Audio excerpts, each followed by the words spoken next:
Hey, what's that movie with Zoe Kazan and Paul Dano? And Paul Dano's a writer. Ruby Sparks. Ruby Sparks. Why? I'm watching an episode of Charmed. Yep, classic Charmed. Late 90s. We're really killing it out there. Late 90s show, classic Charmed about the witchery.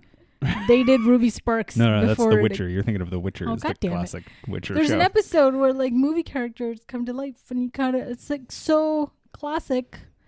Yeah, but in Ruby Sparks, he writes her to life. Yeah, well. You know what's crazy about All that? I'm saying is Paul Dano is a witch. His wife is her. She's a manic pixie girl. No, in real life. Oh. They're married. Oh, shit. They're a married couple. Yeah. Oh, my God. Yep. Really? I did not Who do you think know Paul that. Dano was married to? Daniel Day-Lewis? No. Yeah. No. Just forever. You don't know. Love number one.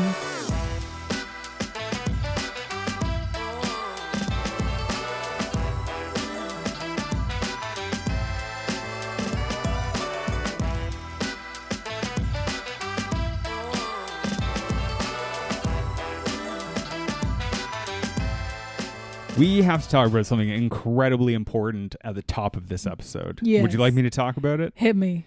Stanley Tucci. Mr. Tucci, Always. he has become an incredibly important part of our life. And the Yeah. reason is, Yeah. the second most important reason is he's a great actor. Yeah. And in this film, I would argue, he's giving the performance of a lifetime. Uh-huh. Well, he's giving a great performance. Let's put it that way. But he's become more important to our life because we watched his show, Searching for Italy, on CNN. And it's fantastic. And I wish he would keep doing it forever. Tucci in Italy, baby. However, I have just one little bit of criticism. Yes. In Searching for Italy, he goes to Italy and he's like, hey, where is it? It's like, dude, you're there. You found it. You found Italy. You done found Italy. It's right here. It. You're on top and inside of it often. Oh, yeah. And never once does he say, hey, I found it. It's here. Welcome to the low ceiling. What is the first? Oh, my God. So Tucci, every movie he's ever done is what I thought he would sound like in real life, too.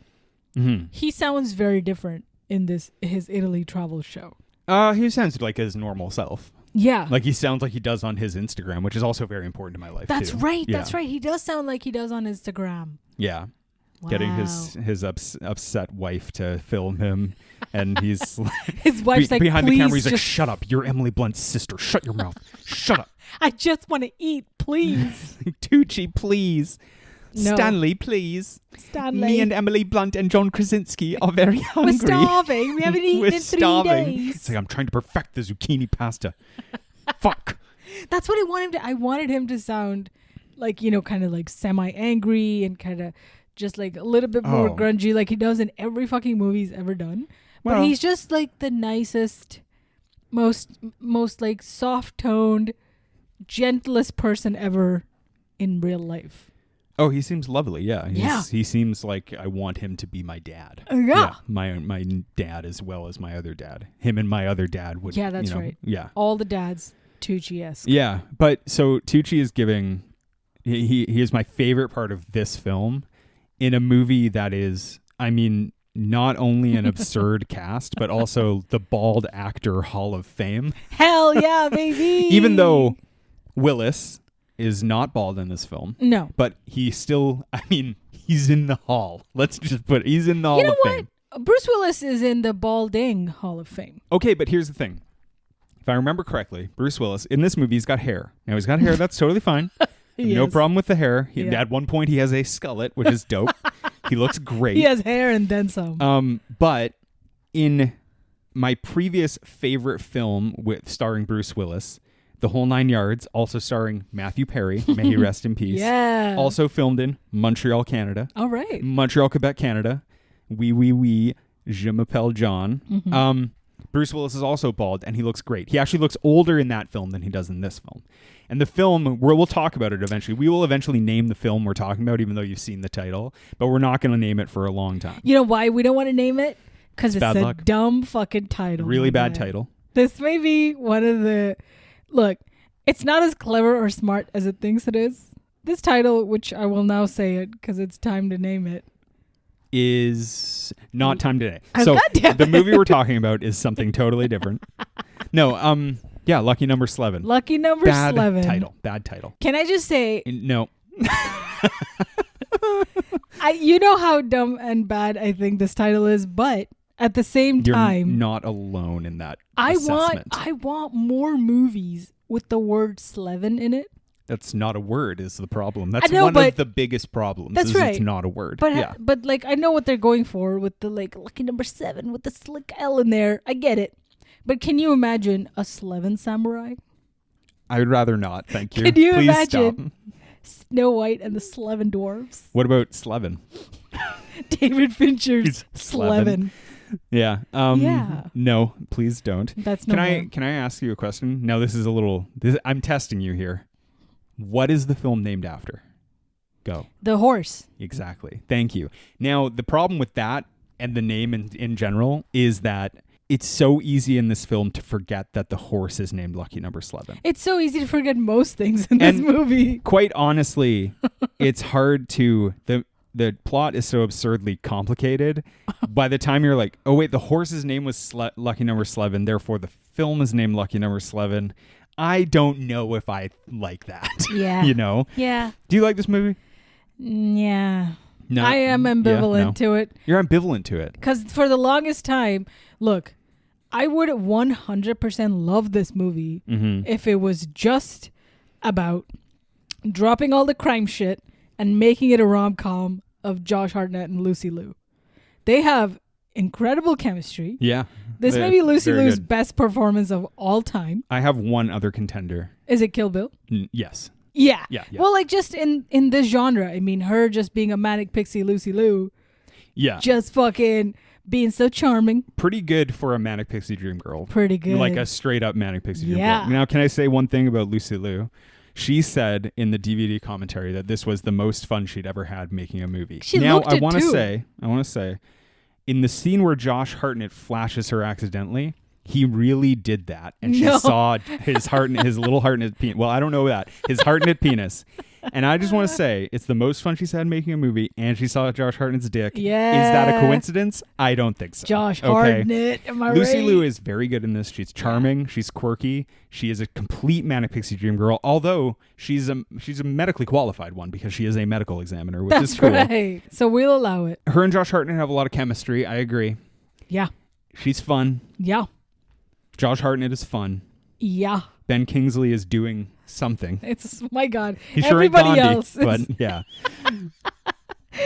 So, the titular villains of the film. Well, that's not. They're not even in the title. The titular is the horse. The titular Luckies, by fate, are Morgan Freeman, known as the boss, and Ben Kingsley, known as the rabbi. Why do they call him the rabbi? Because he's the rabbi. I love it. There's that, and then there's that other line about a tailor and the two penises. I'm gonna say what a man with two penises says when his tailor asks him if he dresses left or right.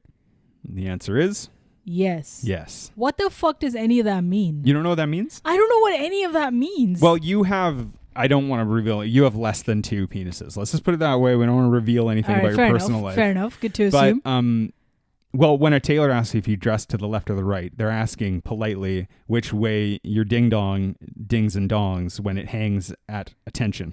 Right. Not at attention, I guess. When it hangs loose, to what side of your pants seam does it rest upon? Oh. So that when they measure your inseam, I believe. Now, I'm not a tailor, but I've had things tailored. But you'd make more room on one side. When they measure your inseam and they go up with the tape measure, they don't want to punch you right in the dickhead. Ah. Yeah. So is that and the Kansas? Also, when is that the Kansas City Shuffle? And then when they're making the pants, I believe it's kind of like, hey, let's make sure it's good for a person who dresses to the left or to the right, or has two dicks, which is also a thing that we're okay with here at the Low Ceiling. Okay. Wow. And the answer is yes. Is that the Kansas City Shuffle? No. The Kansas City Shuffle is when everyone looks right and you go left. Okay. As demonstrated by this movie, and why didn't you know that? as finally also confirmed in a rap about the Kansas City Shuffle. It's an actual song, I believe. Man. Yeah. I believe it. I mean, it was convincing. So I think we should talk about the plot of this movie because it's complicated. Can I just say the vibe that I get from this movie? Please save it till the end. Hey! No, go on, yeah. So, this is what, 2006 when this movie came out? And that's already like a post-Tarantino world. Tarantino was still alive, actually, when it came out. Yeah. I just mean post-fame of, like, he's well-known Well, of... post-fame, yes. It also, like, has a lot of the Guy Ritchie, Matthew Vaughn vibe going for it. I mean, Matthew Vaughn's Layer Cake definitely seems like an analogous film. If I remember that film correctly, it is also absurdly complicated, yes. Which, as you know, from me, always confusing Layer Cake for a Guy Ritchie film. Yes, because it's a Matthew Vaughn film. Because it's a Matthew Vaughn film. Yep. This movie has so much of all of that and yet none of each enough. I was so clear in that sentence. It is a light version of those, I would agree. Above. But I would argue that it makes itself unique in that way. Because I will say this, there's not really many other movies quite like this one, for good or for worse. And if anyone is confused right now, I really do like this movie. I think it's actually a very enjoyable film to watch. It has its problems, but it also has a lot of good going in it too. Yeah. And I do think it's unique. And I remember because I owned it on DVD, and I listened to the commentary. It's directed by a Scottish man, Paul Miguiguan. And he talked about how when he talked to the writer, Jason Smilovich, he was like, Jason, everyone in this film talks the same, and that's weird. And his defense was that, like, well, I was trying to make like a very kind of unique world where everyone passes through the same circles, and so it would make more sense that they all kind of talk this way. He's like, it's not necessarily realistic, but I just want to make it like this unique kind of everyone's vibe. In on it. And I do think that this film accomplishes that. And while it has problems, starting with the name, starting with a couple other things, I do think this is it's like a pretty fun and good movie to rewatch. Yeah, the first thing I wrote down after I watched this movie more recently was Lucky Number Slevin is a movie that will really entertain you if you've never seen a movie. I completely disagree. And then all my notes are just other movies with the word Slevin in it. That's Your pun humor is mostly so look, what you. Yeah. All I'm saying is, it's not bad. No, I don't know if it's good. I think it's good. I think it's just tipping over to the side of good. Okay. I think you can forgive a lot of its problems. Yeah. And we'll hear more about it. Okay, get into the plot. Yeah, because you are not going to talk. I am out. Can I give an example, actually? Because I heard someone criticize it once, like a long time ago. I heard someone on a podcast being like, oh, I mean, I hate, and I will give up a counter example of this, but they're like, I don't know if this movie worked because, like, you have to spend the final, like, 10 or 20 minutes explaining everything that happened, and I was kind of like, I kind of like that. Really? I kind of like that. And can I bring up a counterexample? Yeah. Harry Potter does the same thing, and I love that about Harry Potter too. I love it. I love it when they're like, they get to the end and they're just like, this is why everything happened. And I'm like, cool. Thank you for laying that out to me. Yeah, but really then they have to, because there's like time elements and shit involved. It's never a linear. Well, no, but it's complicated. That's the thing. Yeah. And J.K. Rowling, I mean, 100% no problem at all. Very normal. She's a very normal person who's never said anything bad and is not currently being sued by someone else famous for those things. So that's not happening. Yeah. But J.K. Rowling recognized the fact that she's made this absurdly complicated plot. Yeah. And so Dumbledore kind of has to explain everything in the end. And I actually like that about Harry Potter. I think it's fun, because it would be worse if she left all that shit hanging, you know, because then you'd be like, wait, what the fuck? Why? How the fuck? And this movie, I think, is similar. And I like that about this movie. I actually like it. I think where that is also a problem is the fact that the first 45 minutes of this film are all set up. There's about 20 minutes of stuff happening in the middle, and then you're like, oh shit, we're getting to the end where they explain everything. Yeah, because the first 45 minutes has like 7 twists with 6 different people. It has multiple setups. So many things going on. Yeah. So do you want to talk about the plot so we can get that out of the way? Holy shit, This will be the next 50 minutes of this podcast. Okay. I wrote it down very well for myself. Amazing. So I'm going to explain it. And if you want to stop me and talk about a scene, we can talk about a scene. Over the credits, Now, this is actually important, which is kind of like, this is actually important to the film, which is annoying. Over the credits roll over this graphic of a bookmaker's book with some blood on it. Right. And intercut with those credits, we see two bookmakers murdered. One is a African-American gentleman. He gets shot and someone steals his book.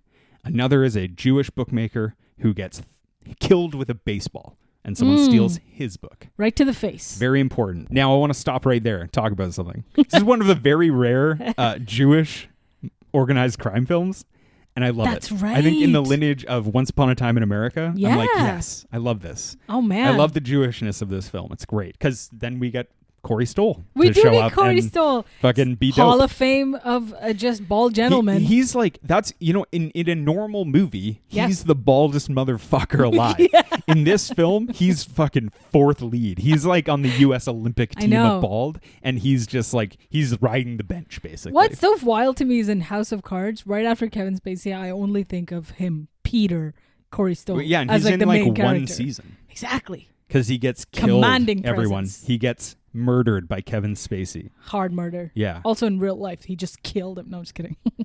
No, Kevin Spacey. but Kevin Spacey's never done anything else No wrong. crimes. So, No yeah. crimes. Anyway, so we see these bookmakers both murdered, basically. Mm-hmm. Cut to a phone ringing, and then we cut to a bus terminal where a man who's about, I don't know, 30s, mid-30s, early 30s, comes to this deserted bus terminal, sits down on a bench, he dozes off, and Bruce Willis sits there in a wheelchair and wakes him up and tells him a story. Yeah. And the story he tells is about a Kansas City shuffle, sort of. He tells a story about Max back in the 70s. Now, I was never totally clear on... the thing about of all the times I've seen it, I was never totally clear on what exactly happened. Because Max, and this is the thing, he borrowed money from the mob, from the bookie played by Danny Aiello, which is a great cameo, borrows the money to bet on a horse race that through a series of eavesdropping coincidences, he found out was fixed. The match was fixed. The race run by Lucky Number Slevin, the horse, Right. it was fixed at Aqueduct, and he borrowed $20,000 to pay this money. The bookie laid it off, so he would have paid more money or some shit. I think he owed 22.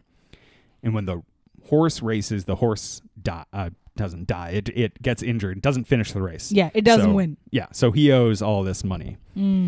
This mob outfit, who are new, and they wanted to make an example of him, kidnap him, torture him, kill him, murder his wife.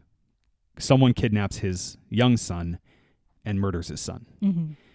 Damn shit, fuck Jesus. Yeah. Is the line that Nick Fisher, says in the bus terminal. Shit, and then fuck Bruce Jesus. Willis performs a Kansas City shuffle on him by breaking his neck.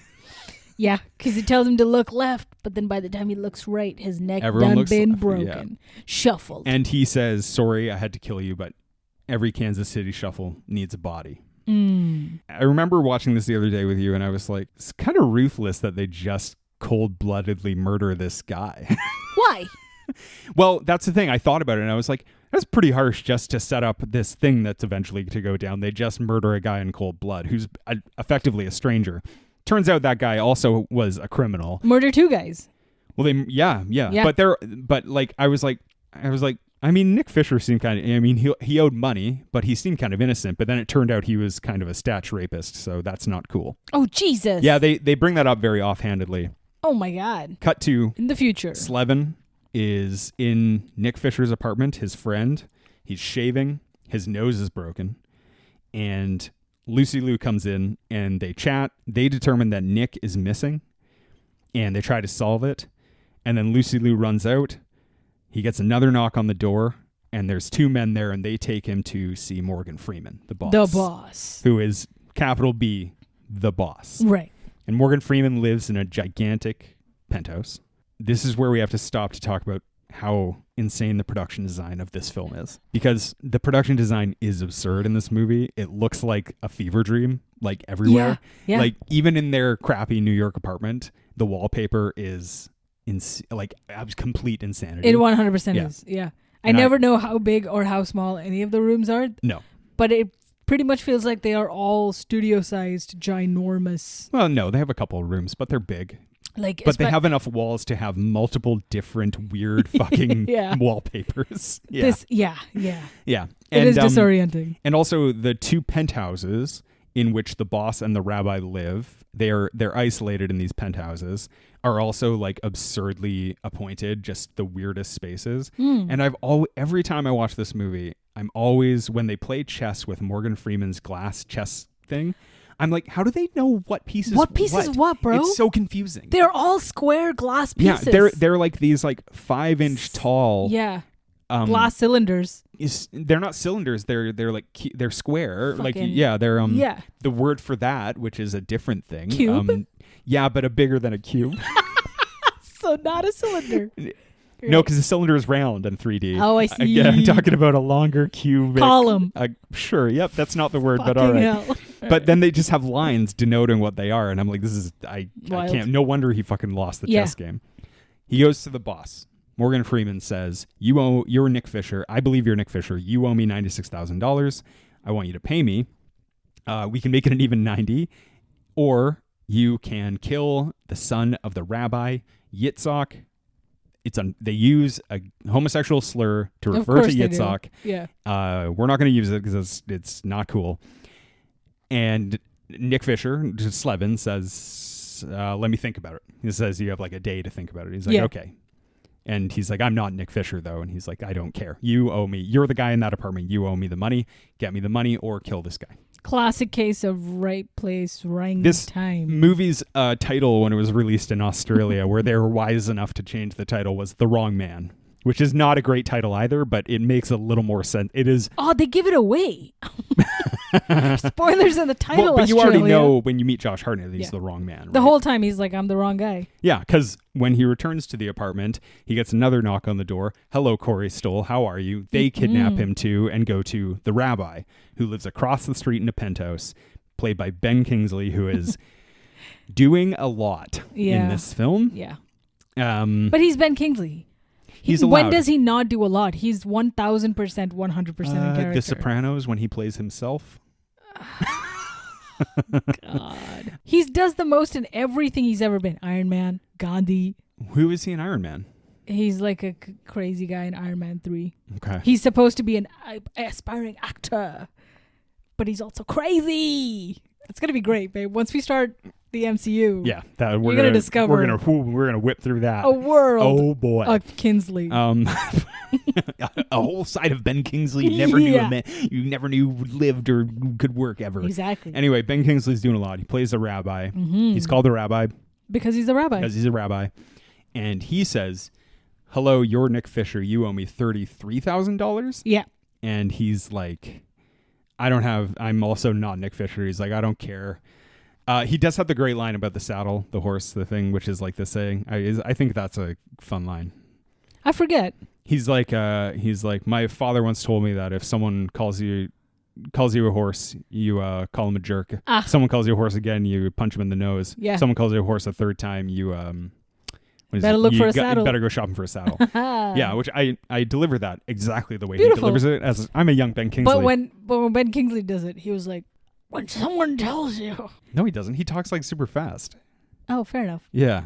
You remember this movie? I do. You know the one we're talking about? I just remember Ben Kingsley doing the most, and he's doing a lot. Yeah. It was a blur in my mind. Yeah. He has a line later too, which I want to talk about too. Because as much as I'm iffy on his performance, he does have a very poignant line, which I only really noticed in the last one, where he says, names, whether real or otherwise, can cause a lot of problems, which is interesting because Slevin is faking his name. Mm-hmm. They're accusing him of being a different person too. Yeah. His name is something else because, sorry to jump ahead, but he's Henry, the young child of Max who was killed in the original flashback. Mm-hmm. And then the horse is also a kind of a fake made up name kind of thing. I thought it was interesting. I thought it was a poignant line to this. Yeah. Because this movie is all about like for the first kind of half of it, you're like, oh, this is all about mistaken identity, and then you realize it's all deliberate, right? Yeah. Anyway, Nick Fisher now owes them $120,000 and his opportunity to kill Yitzhak. Somehow he finds himself son of the rabbi. In the fucking machinations of both these mob bosses who live across the street from each other, very Romeo Juliet styles. Do you remember why? Yes. Well, it's later an intentional ploy by Bruce Willis's character. Willis told them to call in the loser, debt of this guy. Yeah. And he's for both of them. He's gone to both of them to say, call in the debt from this guy. And I want to set him up to look like he's been in a murder-suicide with Yitzhak. Yeah. And the boss and the rabbi don't know why, obviously. But Bruce Willis is basically like, well, I'm the dirtiest assassin so let me do my work, basically. But also he does all the jobs that people don't want to do, right? Oh, I forgot to mention, Morgan Freeman wants him to kill Yitzhak because his son was murdered and he believes Ben Kingsley did That's it. what I'm saying. All this goes by in the first 10 minutes where like random guy is killed. Random family's murdered. Oh, more things happen where these two guys show up and then they steal from each other. And then gambling, but also cops. But not.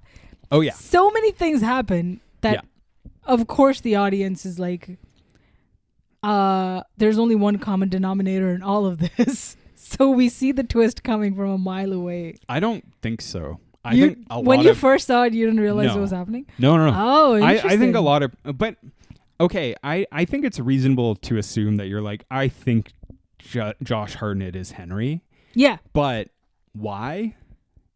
Because his parents are dead.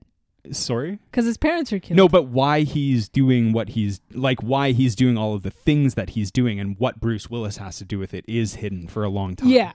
You don't know what Bruce Willis is actually doing. Totally. You could understand the straightforward Henry wants revenge, but also, why would he do it in such a complex way? That's the shades of gray. On rewatch, the thing that's kind of fun about it is, when you see Max being tortured and killed, you see the shotgun that Ben Kingsley has. You see the rings on Morgan Freeman's finger. You see all these, little bits that are kind of it's why it's worth rewatching this movie, in my opinion, to, get those little parts, Another thing I noticed too was that when Josh Hartnett, when you first see him, he's shaving, right? Yeah. But when he tells Lucy Liu the lie about how he got to the apartment, he's already clean shaven. So all of those bits in black and white, he's lying to her about why he ended up there because this is a completely different reason, basically. Right. Yeah. That basically is the end of the first act. Yeah. Now, Tucci. Yeah, baby. Tucci plays a cop. Magnificent. He's in 4 scenes. Yeah. He's in every scene. He owns it. He's amazing. Beautiful. He's investigating the boss and the rabbi. He sees that Josh Hartnett has gone into both the buildings, and he's like, I love how straight away angry he is all the time. He's like, who the fuck is that guy? Who the fuck are you? You fucking fuck. What is he doing in my city? And what is he doing in my city? And in the meantime, someone says hey, I heard this guy, the good cat, who's a heavy hitter, who is Bruce Willis, is in town. That means he comes to town, people die, he leaves without a trace. He hasn't been in New York in 20 years. Perfect. Tucci scoops up Hartnett and questions him, but Hartnett is cagey about his involvement. He won't tell him anything. He has the great line where he's like, you should really play ball. And he's like, do you think I'm tall enough? I love it. It's great stuff. It's and great. Then he punches him and is like, tell me your name because I know you're not Nick, whatever. Nick Man. Nick. Yeah. Nick Man. Yeah, Nick Man. He also, we see him, he knows Lucy Liu, who's the medical examiner. And he also knows the dead Jewish bookie, who used to be his bookie, which should give you a clue as to his involvement. And also the fact that he does punch Josh Hartnett, you're kind of like, maybe this guy's not the most by-the-book cop in the world. But then you just accept the world for what it is, because it's like, yes. It's that heightened kind of mob thing. Yeah. That's like the, I think that's the Pulp Fiction-ness of it, is this subculture that is totally fantastical, as denoted by the insane wallpaper. Just amazing. Oh my God. Slevin does get involved with Yitzhak. He says, yes, I'll kill him for you. He gets involved to go on a date with him. He meets him in his apartment and shoots him. Bruce Willis appears, just like he said he would, to frame the murder-suicide, but he doesn't kill Slevin. He kills Yitzhak. Yeah. And they are in on this together. And then they bring up the body of the real Nick Fisher, who is the man from the bus terminal. Mm-hmm. They swap the watches. They blow up the apartment. And it looks like Slevin has been killed. Slevin Nick Fisher has been killed. Both dead. In the apartment with Yitzhak. Dead. Right. And then Slevin, who is alive, returns to the boss and the rabbi. He kidnaps them both, ties them to a chair, and explains what's going on. Yeah. He's Henry. He's the child. He's a child. Can I just say the child actor they got to play young Josh Hartnett? Excellent casting. Great. That baby looks exactly just like him. Yeah. Tall Hartnett. That's actually Josh Hartnett in a little person suit. Wait. Because then that would mean he was also in Batman Begins as a young that's Josh Hartnett. the young Bruce Wayne. It's the same kid. Yeah, that makes sense. They're about the same time. Such a good face. Yeah. Perfect for Hollywood. Yeah. You know who he grew up to be? Batman. Danny DeVito. Holy shit. So he didn't grow up at all. Nice. No, he just grew. He went from looking like that to about 4 years later, straight up Danny DeVito. Yeah. So he explains he's Henry. He's the child in the murdered family that they all fucking went apeshit on. Was like a good cat, Bruce Willis. Yeah. He was hired to kill the kid because he does the jobs that people don't do. That's how they first meet. And Bruce Willis has a pang of conscience and he's like, kid, you're going to come with me and we'll figure this all out. That's why he doesn't go back to New York. That's why he knows the kid. At any point... I want to finish. Hartnett gets his revenge by killing the rabbi and Morgan Freeman. Yeah. That whole scene I think is quite good. That is great. And then just like Morgan Freeman and the rabbi talking. Yeah. Like chained back to back, sitting back to back. And they kind of turn on to look at each other. Mm-hmm. There's a quiet moment. Ben Kingsley's about to start tearing up because he finds out his son is also dead. Yeah. Ugh. You know what's also a great little like bit of that I love is that when Josh Hartnett puts the bag over their head and tapes them, Morgan Freeman like thrashes around and Ben Kingsley doesn't, just sits there. He just accepts it. It's such a great little thing. And I will say I learned this from the director's commentary of this film. Oh. When they filmed that scene, which took a little while because there's a lot of angles and but the whole time it's just Freeman and Kingsley for a long time sitting in the chair just themselves. Then Hartnett joins them. So on set you only have those three guys, right? As the actors. Hartnett said that when he showed up, Bruce Willis had been there the whole time. And he asked Bruce Willis, he's like, what are you doing here? You're not in this scene. And Bruce Willis said, much like he says at the end, he's like, why the fuck do you think I'm here? Look who's there.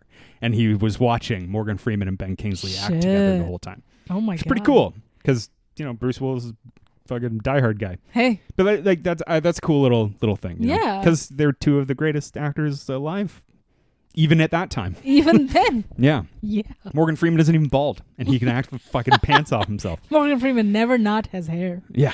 And so we find out that Josh Hartnett gets his revenge, and in the meantime, and I actually really like this intercutting, Robert Forster makes a little cameo as a cop who's like, hey, this guy told me this insane story about everything, and he's telling Tucci all of this after Tucci's has left the morgue basically. And he's like, this insane story, like that's where this kid came from. And then he said, the last thing he told me was he saw the name and he said, that's not really a name, but in Hebrew, it means bad dog. And that's when Josh Hartnett rises from the back of the seat, shoots Tucci in the head because Tucci, because of the bookie, much like they brought in Nick Fisher to pay off his debt by killing someone. Back in the day, Tucci paid off one of his debts by murdering Henry's mother.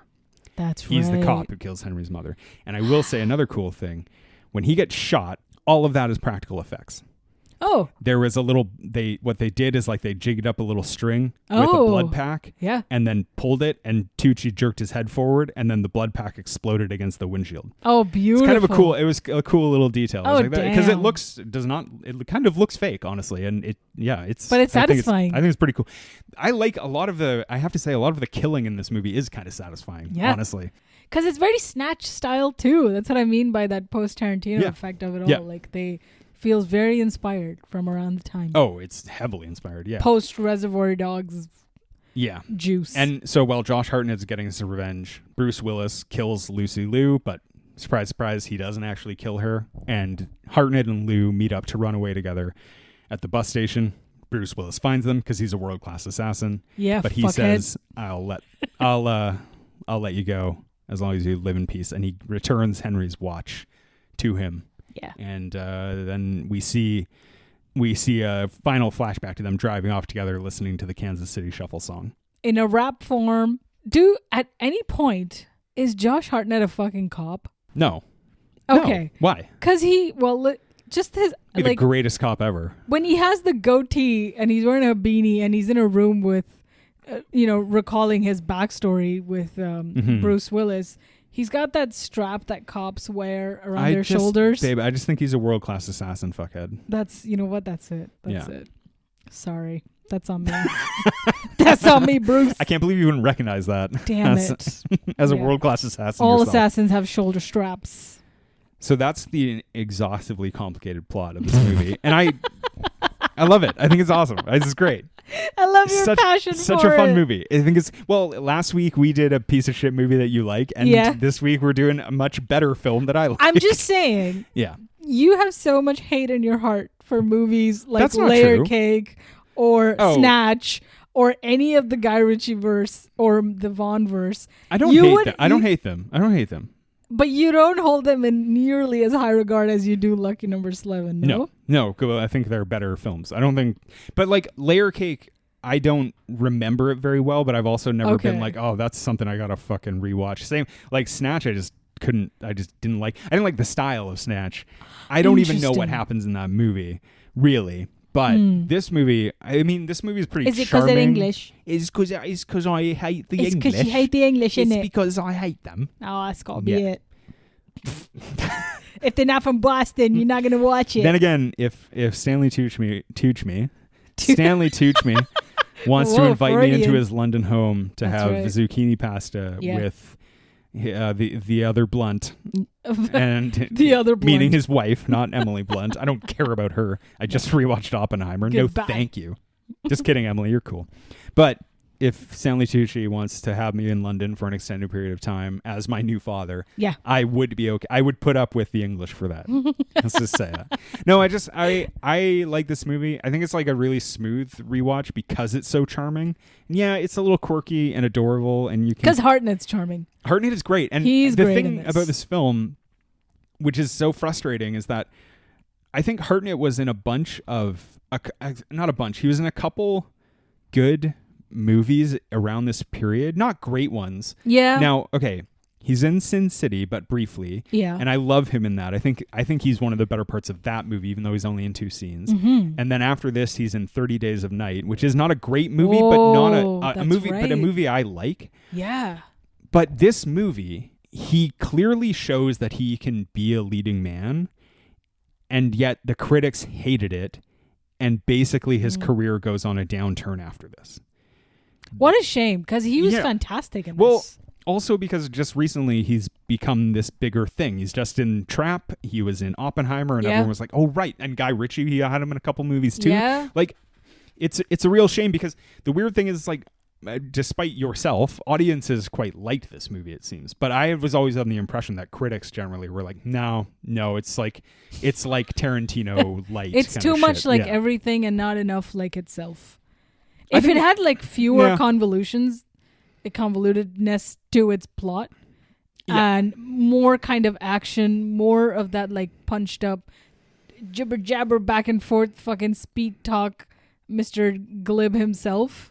I actually think I like it. I think it's better because they restrain themselves from doing that, you know? Yeah. Like, I think the less you have of that, I agree. It's the right amount. It's the right amount. I think it's the right amount. I think Lucy Liu is great in this, but too much of her would get annoying. Yeah. And there's only so much like I think one of the things with this movie, and you can either like it or hate it, is that there's a lot of like kind of frivolous dialogue to it, but that's all part of the charm and the world.